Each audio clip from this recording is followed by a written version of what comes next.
Can I begin?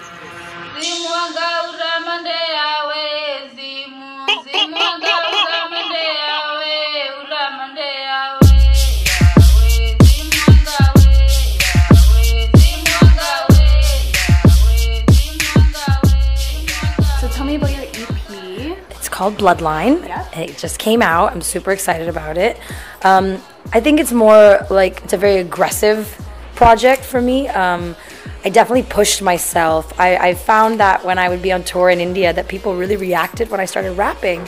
So then I was like, you know what? I feel like that part of my character deserves like a whole chapter. So this is a very aggressive chapter, but it's like it's important to get all of these battle anthems out and be like a badass, you know?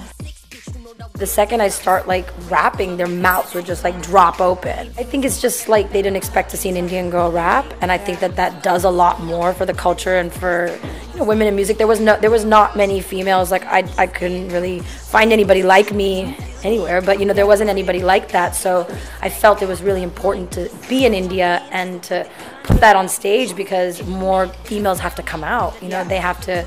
I think the first couple of shows there was only like 3 or 4 girls in the audience, and now there'll be like so many girls in the audience. So I know they're feeling comfortable to come out now. Personally, like as this project is coming out in America and as we're moving it around in the western side of the world, I did release a lot of music in the East, and there like people kind of understood where I was coming from.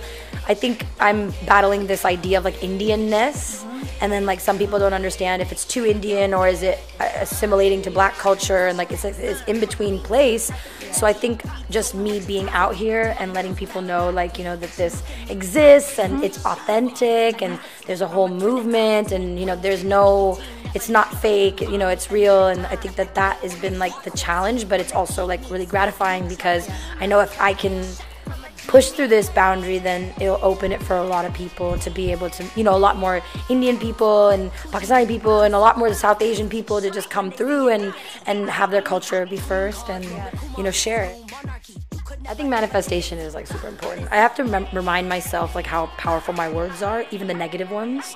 And I've really like personally in the last like year been going through things where I had to like really go into positive affirmations. So I would just encourage everybody to, make sure that your words are feeding you and growing your soul, and just be careful about speaking negativity into your life because anything you say will happen, whether it's good or bad. So I would just say manifest your own reality. I just love to be an example of something different, and I really feel like that comes from me being American. And like I am definitely Indian, but I was born in America, so I believe in the American dream, and I believe anything is possible, and you really can't tell me shit.